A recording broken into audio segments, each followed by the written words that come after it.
welcome back to Let's Play Shining Force with me, Jerupidus, and we are just about to head out from the town of Waral, where our ship was getting repaired. We solved the mystery of the reef with the whirlpool, we saved the friar, all that good stuff, so it's time for us to get out of here. Well, Jerupidus, your ship is repaired. Are you leaving immediately? Yes, I am. I see, the payment for the repairs comes to 1 million coins. Will you pay it now? Sure. Why, you don't have enough money. You almost believed me, didn't you? I can't take money from you. I thank you on behalf of my people. Take care, and be sure to return later. And off we go in our ship. And of course, we end up in another sea battle. Here we go again. We were just about to land too. Go get them. And I will. But check out all our new character models. We look like a brand new team, and it's sweet. So what do we got here? Nothing waiting in the wings this time. Looks like everything's right near the bow of the ship. But we do have a new enemy. And that's going to be this gentleman here. Gargoyles. I hate these guys. They cast Muddle, which doesn't do much, but they are very difficult to hit, and so we have a significant number of flying enemies this time. And so magic is going to be pretty important this fight, I think, but it's not actually that many in total. So let's get to it.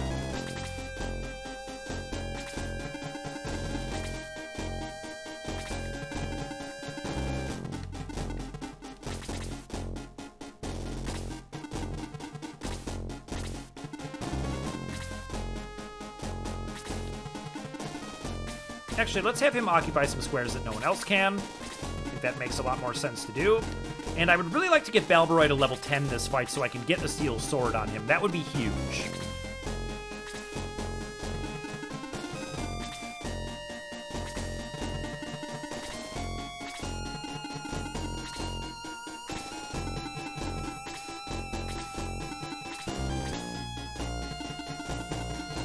Oh, I don't like that. Ow. Okay. They're already kind of giving it to me. Let's at least get someone in front of Tau.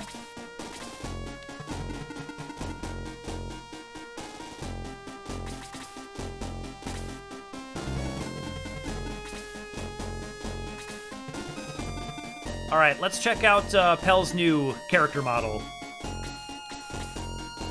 Let's see here. Who do I want to hit? This one's turn is coming the soonest, but this one I can definitely hit. So it's an interesting choice.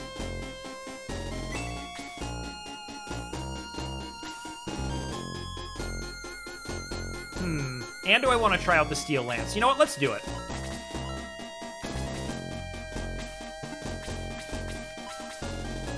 Yep, let's hit you.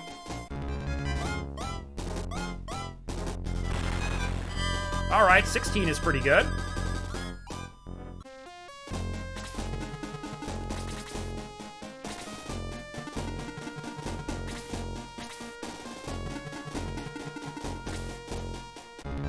You're not going to be able to touch Xylo. Now, last episode, I did say I would finish, at least for the time being, talking about... Do I want to? No, I can't reach. Okay. Talking about the story of Sega. Now, where we were in that story was that Sega was finally winning, but the congressional hearings definitely scared them and made them kind of tone it down. That is for sure. Ooh, let's get our Steel Lance on. Now you're going to notice a little bit of a theme here when we see this attack animation. He does a little spinny thing there. And you'll notice that when Gort got promoted, he does a spinny thing. When I got promoted, I do a spinny thing. Surprise enemies, uh-oh. They're coming from everywhere. That's plenty. Alright, Tau does not have a good spot. I don't think. I don't want to put her here. She's going to get cracked. Okay. So I feel like the promotion attack animations, they really favored, like, spinning attacks for some reason. Yeah, let's try and drop this one if I can.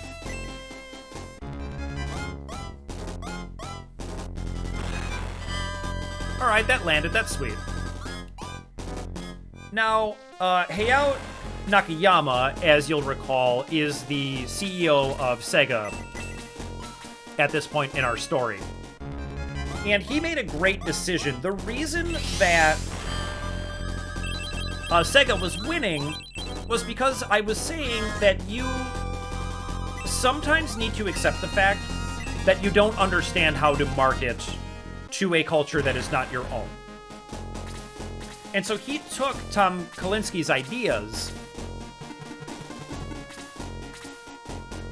and just said, you know what? You're the marketing expert in North America, so I'm just going to let you do your thing. And that was the best decision he ever made as CEO. And it really led them to reap some rewards.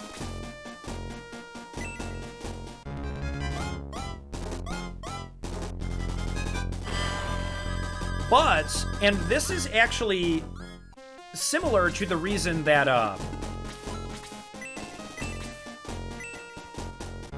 Camelot ended up leaving Sega, was because Hayao, after making that great decision, made what is probably the most disastrous decision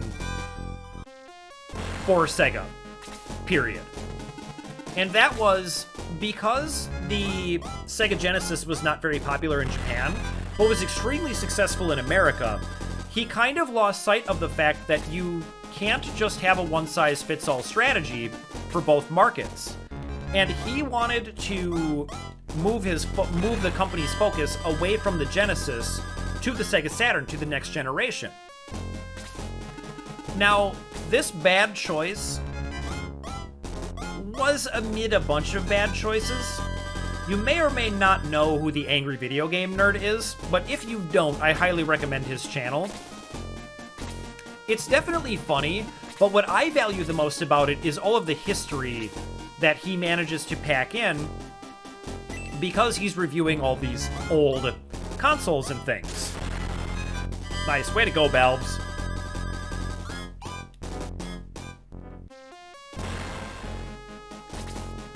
And so one of the things they were doing at the time was, despite the fact that he, by he I mean Nakayama, despite the fact that he wanted to shift his focus, he got scared of, like, the Atari Jaguar and wanted an immediate response.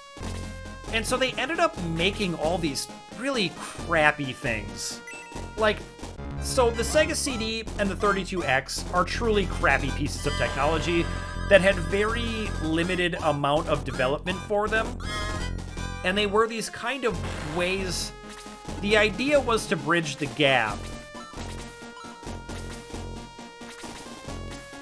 between... Yeah, let's just hit this bat.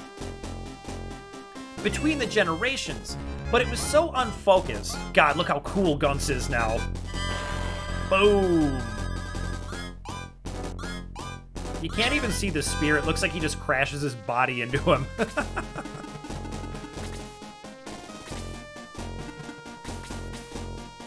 Yeah, I think me and Kokichi can deal with this guy, so let's do it.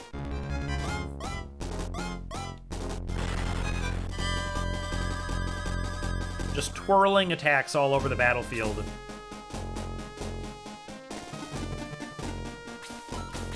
I'm using these Steel Lances more than I thought I would. But so the 32X and the Sega CD, being as crappy as they were, left a bad impression on a lot of people. And then you combine that with the fact that in America, the Genesis was still selling really well, but they wanted to shift their focus to the Saturn. I hope I've been calling it Saturn this time. I may have referred to it as Dreamcast, but what I mean is the Sega Saturn.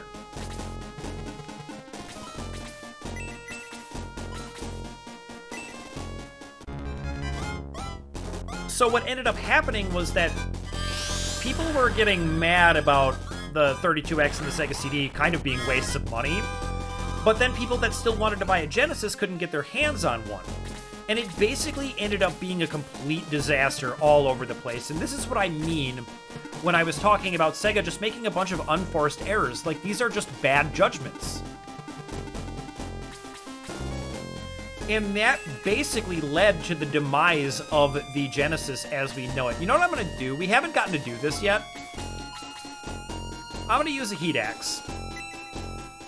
And drop a Blaze 2 with Gort.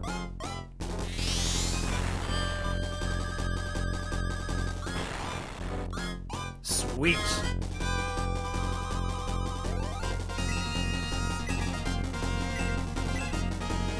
And he gets a big fat level up. That's awesome.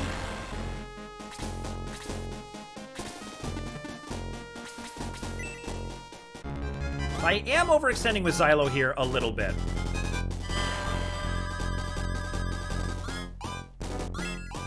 But the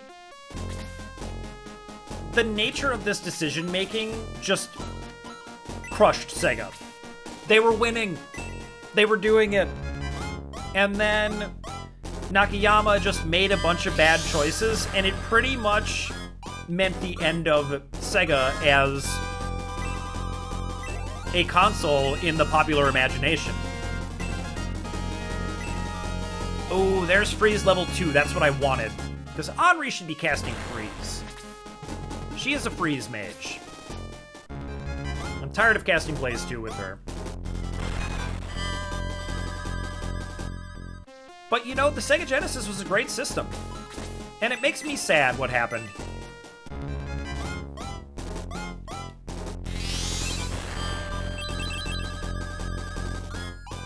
Because I think that Nintendo's worldview, I find kind of frustrating. Their real readiness to censor things and just really go hard on the family-friendly route, I'm a little nervous.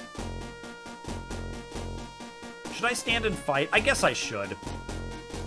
This is a risky decision, though.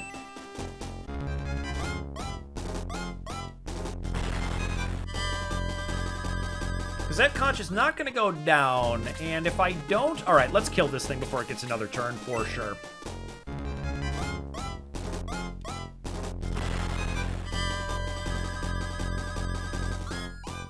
But, you know, if I'm sitting there at 11, I might be a crit away from dying, and that is unpleasant. I hope I can get a kill here. Please don't miss.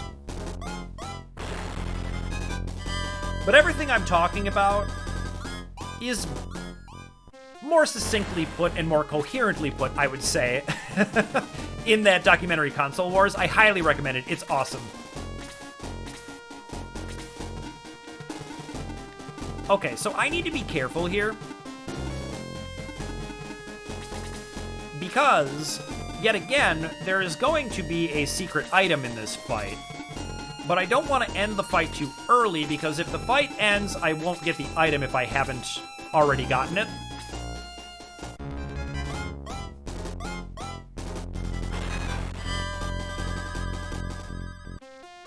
So let's make sure we're careful about that, because we certainly don't want to miss one of those. Despite the fact that they're weird and useless, they're real sweet. Just like me. 40 damage. Good lord.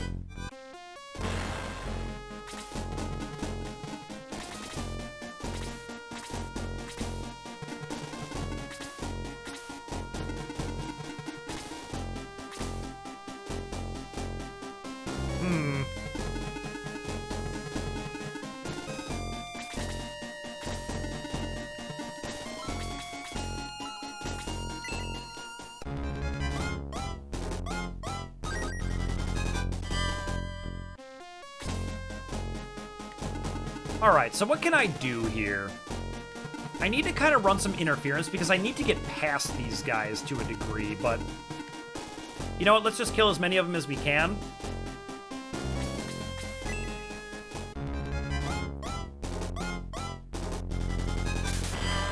Nice. Just critting all over the place all of a sudden. I like it.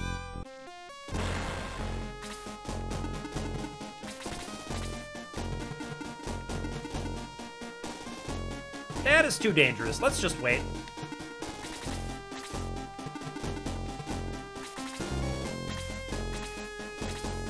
Alright, they want to hold position. And what I want to do... So where I need to get to is right over here. One of these two squares, right over here somewhere. So I kind of want to make a wall so that I can send a bird or something over there. So that's what we're doing. I don't like to spoil those ahead of time, but I also want my actions to kind of make sense.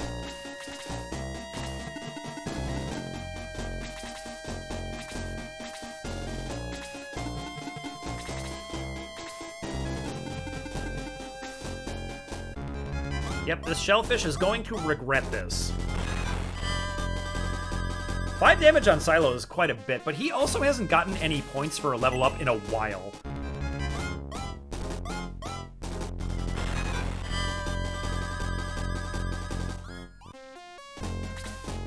And I definitely need to take some actions with Luke. I just can't get over how sweet Guns looks. Very futuristic. Maybe even a little bit like Kate Sith.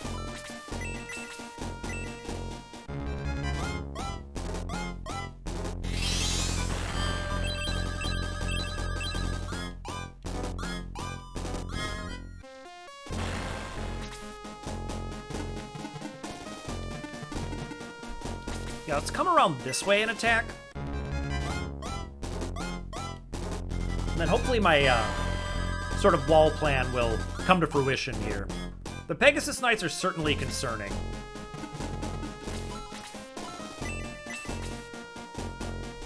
Yeah, we'll just do a freeze too. Don't think we've seen it yet, at least from our cast members.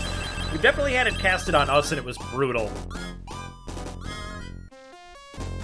And just to compare it to Blaze, Freeze is going to do a little bit more damage at the highest level than Blaze ever will, aside from elemental weaknesses, of course. And then Bolt will do the most damage at the highest level. And also have the greatest AoE. Bolt is definitely the best. There we go, we're level 10 with Balbs. Love it. Get that Steel Sword on ASAP. Yeah, coming down there would be a mistake, so I'm just going to hold off.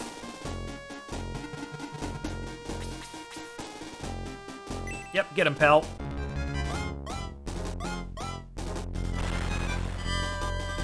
Yeah, and look at how cool he looks. Now the horse is dressed like he seems less naked. I'm just saying. Alright, 3 defense, 4 HP. I like it. I will take it. There you can see the AI prioritizing Domingo pretty highly there.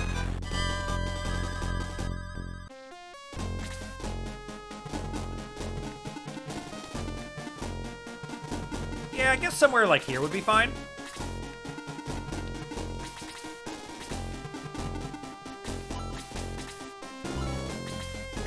Let's just make sure Guns doesn't die. That would be embarrassing.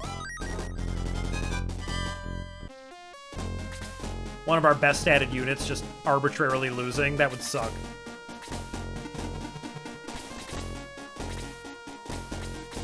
Oh, I guess I kind of didn't realize I've got 2 Pegasus Knights over here. That's actually kind of concerning. So, this one's got 12. Let's try and kill it. Okay. That makes me feel a little bit better. A miss there would have given them a number of turns to kind of go a little ham. And I would not like that.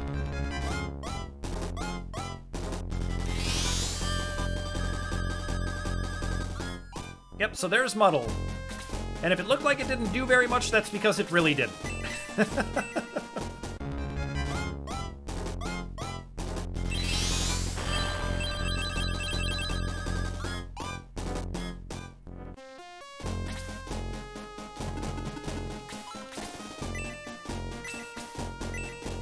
Yeah, let's just use all our MP. Why not?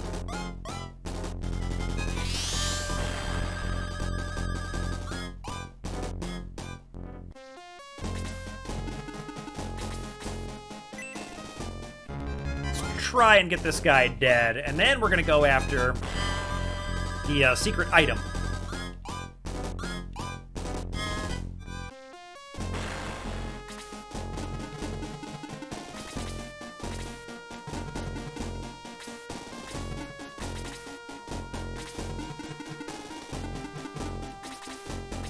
And hopefully we can afford to ignore this gargoyle for a number of turns. Now, is it here? It is. Let's grab it. So that's the Teppo, and next turn we'll get a look at that one. So there it is. It is a pump-action shotgun with a number of shotgun shells. I feel like for some of these, especially this one, they meant to have that do something, right? Like, why would you put that asset in very tantalizing prospect and have it do nothing? I feel like for some of the secrets and extras, they just kind of ran out of development time. Once again, you have the slide animation combat animations, you know, which to me feels like they kind of ran out of money. And then you have things like that. Oh, there's no way Luke is going to hit on this. What?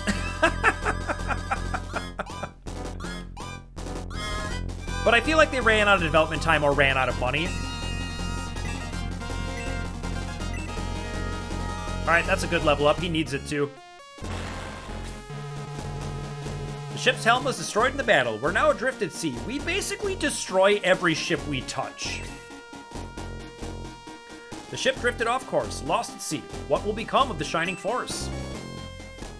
And that's the end of that chapter. So thank you so much for watching, and I'll see you in the next video.